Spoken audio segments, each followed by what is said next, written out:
Voici le collecteur d'eau. Qu'est-ce qu'on retrouve à l'intérieur? Ici, nous avons la bride pour la descente rectangulaire. Pour les descentes circulaires, il y a une bride différente, c'est un collier. Donc on voit bien la différence, celle-ci est plane, celle-ci est circulaire. Ensuite, le support écope. Ensuite, il y a le raccord droit qui permettra de traverser la cuve. Puis le coude qui va permettre d'orienter l'évacuation d'eau vers la cuve. Ensuite, il y a un bouchon qui permet de stopper l'évacuation. Un kit d'accessoires que nous détaillerons par la suite. L'écope, qui est l'élément qui va permettre de récupérer l'eau dans la descente. Alors ça, c'est le modèle pour une descente rectangulaire. Pour une descente circulaire, on aura une écope différente de forme ronde. Et enfin, un tuyau de liaison entre la cuve et le collecteur d'eau. À l'intérieur, j'ai aussi une notice de montage. Le kit d'accessoires.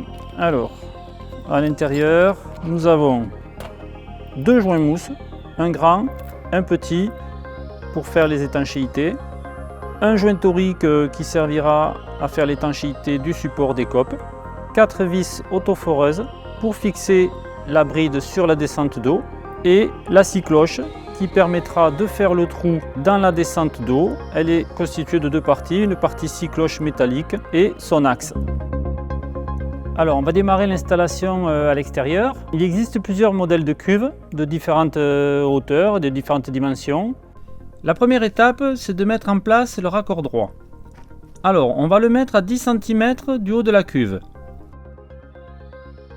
Ce montage permet d'auto-réguler le niveau d'eau dans la cuve et l'excédent d'eau repartira vers la descente. Il va falloir faire un trou de diamètre 26 mm. Alors moi je vais utiliser un fourré étagé, mais vous pouvez faire le trou avec soit une petite scie cloche ou en faisant des petits trous avec un fourré standard. Ensuite je viens coller le petit joint mousse adhésif à l'extérieur de la cuve. J'insère le raccord droit et je visse l'écrou depuis l'intérieur de la cuve. Maintenant, pour positionner le trou du collecteur, je vais devoir faire un repère sur la descente situé à la hauteur du haut du raccord droit de la cuve, de façon à ce qu'il y ait une légère pente d'écoulement. Je vais percer le pré-trou, diamètre 8, bien au centre de la descente, c'est-à-dire dans l'axe. Ensuite, je fais le trou avec la scie cloche. Je colle le grand joint mousse adhésif. J'insère la bride en mettant bien le nom de la marque en haut. Et ensuite, je la fixe avec les 4 vis autoforeuses. Mais là aussi, c'est important de bien positionner la bride parallèle au tuyau. Alors, un petit conseil avec la perceuse pour les vis autoforeuses. Il faut quand même limiter la vitesse et le couple pour ne pas trop serrer. Alors maintenant, on va préparer le support écope. La première phase, c'est d'installer le joint torique pour assurer l'étanchéité du système. Pour les modèles rectangulaires, on va le positionner sur la première gorge. Et pour les modèles circulaires, on le positionnera sur la deuxième gorge. Alors une fois le joint torique en position dans sa gorge, il faut le pousser tout le tour pour qu'il soit bien enfoncé.